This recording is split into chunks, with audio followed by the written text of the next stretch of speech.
People come from all walks of life. They all have lives they lead.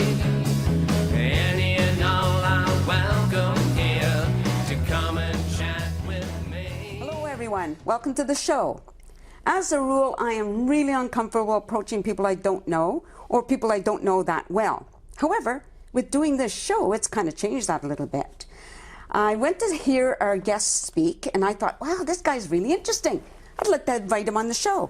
So I approached him and I asked him if he'd want to be on and he said yes. I did. So here he is, ladies and gentlemen, Chris Fassbender. Hi. Thanks. I'm really glad you accepted the invitation, by the way. I was so excited to have you invite me, and as we were previously discussing, I'm also quite a nervous person. I call myself an introverted extrovert. Exactly. Yeah. That's how Karen Bondar defined me too. Oh, is that right? Yeah. Yeah, that makes sense. I could tell we were kindred spirits because we like to hide out in the shadows and listen, but then when we get our moment, we like to hold court, and I think that's cool. Exactly. I want to ask you, by the way, what's the origin of your last name?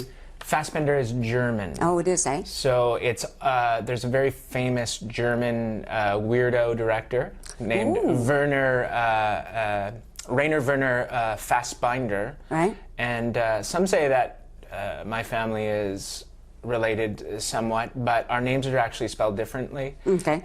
When Fassbender came over to the Atlantic to Canada, the I got changed to an E. Yeah. So our name is Fassbender, not ear. And that happens a lot, right, when people come from other countries. Totally. At a very young age, you became interested in everything to do with the cinema. Yeah. Right? So what age were you talking about, and how did you start?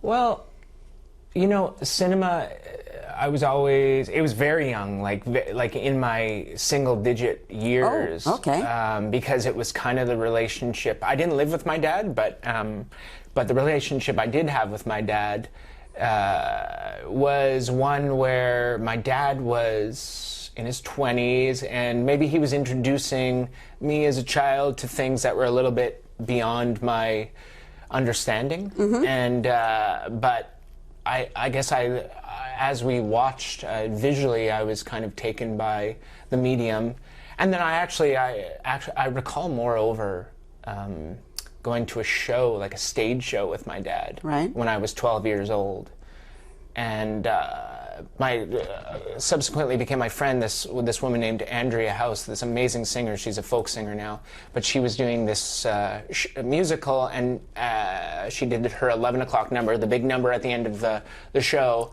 And I remember at 12 years old leaning over to my dad and saying, "This is what I want to do."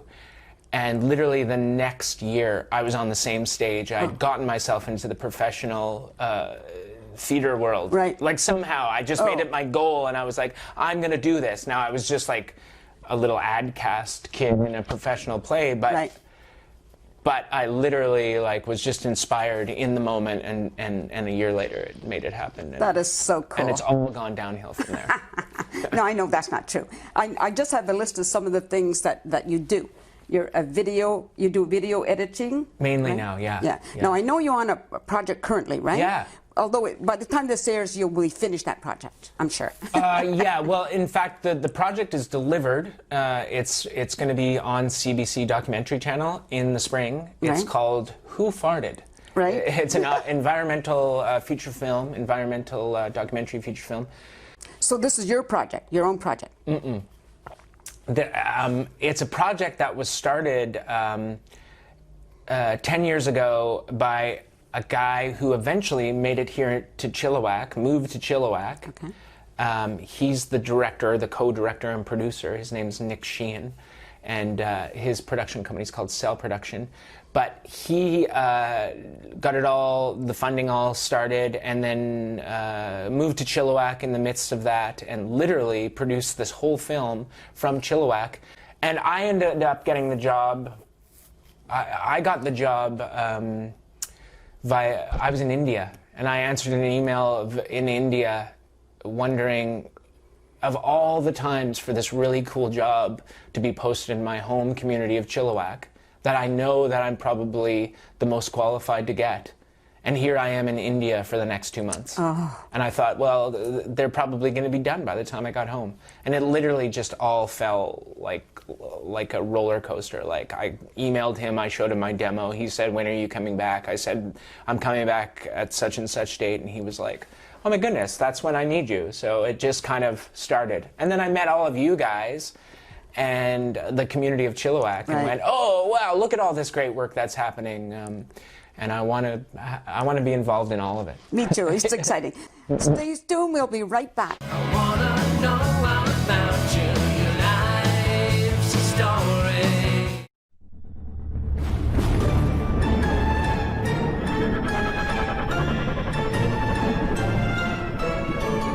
Tales from the Quarantine with Nancy Cigar.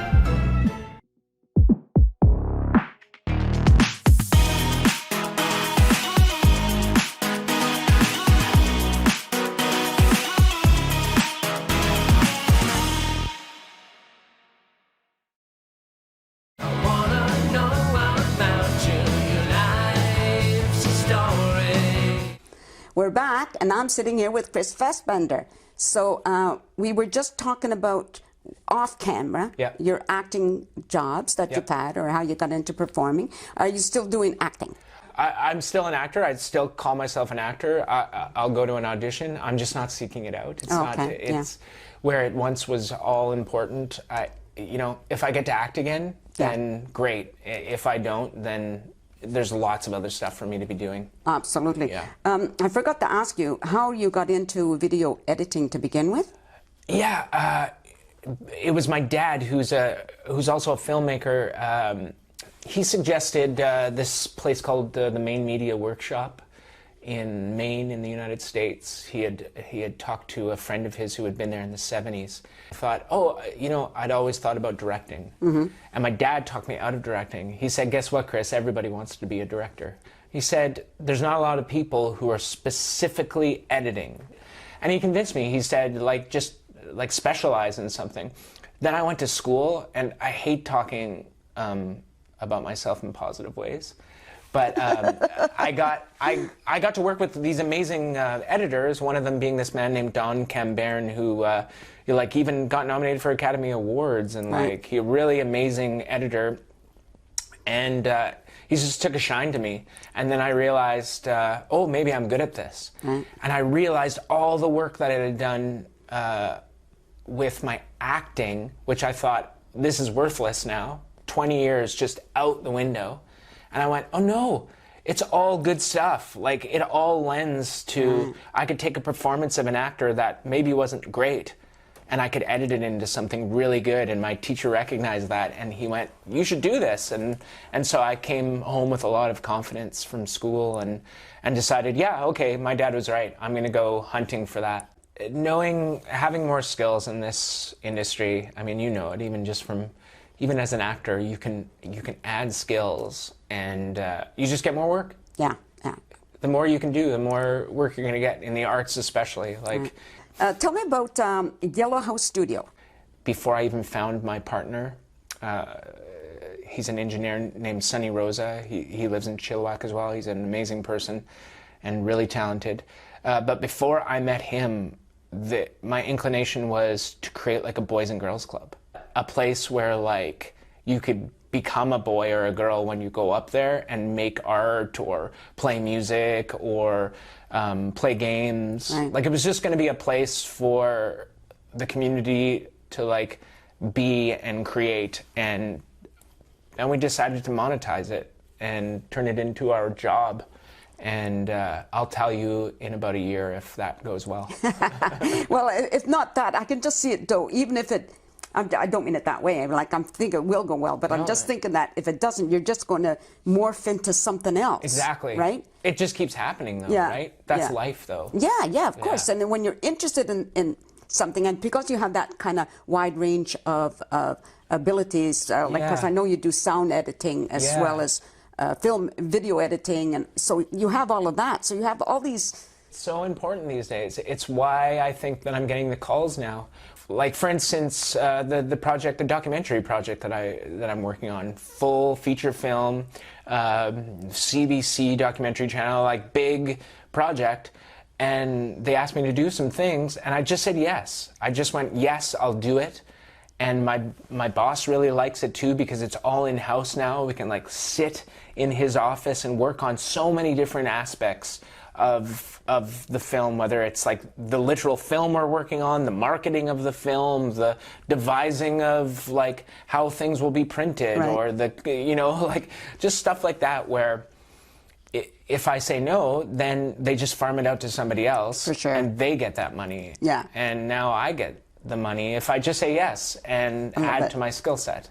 I love it. Yeah. I love talking to you, but we're out of time. Oh, that's too bad. I Well, know. we could spend the whole day here, but maybe one day you can come to my place. For sure. Yeah. I would like that. Yeah. Okay, so thanks for being here. Thank you. Thank you for watching. Hope to see you next time. In the meantime, peace out.